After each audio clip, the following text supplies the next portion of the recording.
রাজনৈতিক পট পরিবর্তনের পর উন্নয়ন প্রকল্পের নামে ফেনীর প্রায় ২০টি স্থান থেকে বালু উত্তোলন করছে প্রভাবশালীরা। এতে করে নদীর আশেপাশে ভাঙন দেখা দিয়েছে। প্রভাবশালীদের বিরুদ্ধে ভয়ে মুখ খুলছেন না এলাকাবাসী। সোনাগাজী মুহুরী রেগুলেটর ব্রিজ সংলগ্ন পূর্ব পাশে অন্যের জমি দখল করে ড্রেজার মেশিন দিয়ে বালু তুলে বিক্রির জন্য স্টক করছে সোনাগাজী উপজেলা যুবদলের সদস্য সচিব ইমাম হোসেন প্রবীর ও মিরসরাই অঞ্চলের বিএনপি নেতা জসিমউদ্দিন ভোল্টার।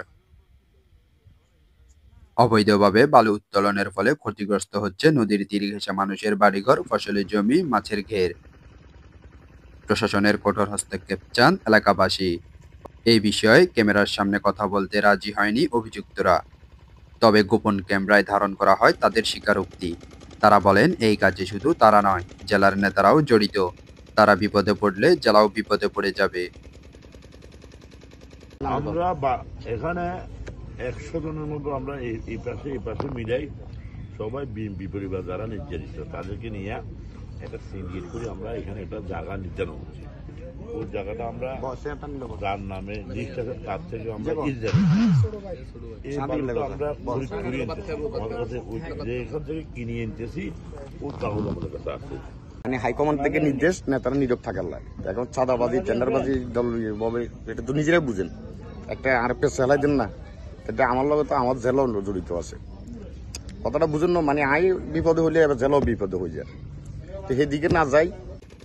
এদিকে অবৈধভাবে বালু উত্তোলনের সময় গত কয়েকদিন আগে টাস্কফোর্স অভিযান পরিচালনা করে। এ সময় বালুদস্যুরা পালিয়ে যায়।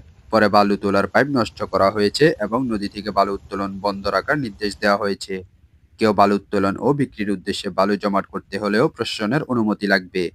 কেউ আইন না মানলে তাদের বিরুদ্ধে টাস্কফোর্সের অভিযান অব্যাহত থাকবে বলে জানান প্রশাসনের এই কর্মকর্তা। পরবর্তী নির্দেশনা দেওয়ার আগ পর্যন্ত এই বালু মহলগুলো বন্ধ থাকবে এবং স্টক করা বালুও কোনো বেচা কেনার মধ্যে থাকবে না।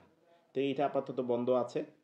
আর যেটা বলছেন বাইরে থেকে বালু এনে এখানে স্টক করে বেচায়, এটাও আমরা অ্যাপ্রুভ দিতে পারছি না। এটার জন্য যথাযথ অনুমতির বিষয় আছে, আইনত বাধ্যবাধকতার বিষয় আছে।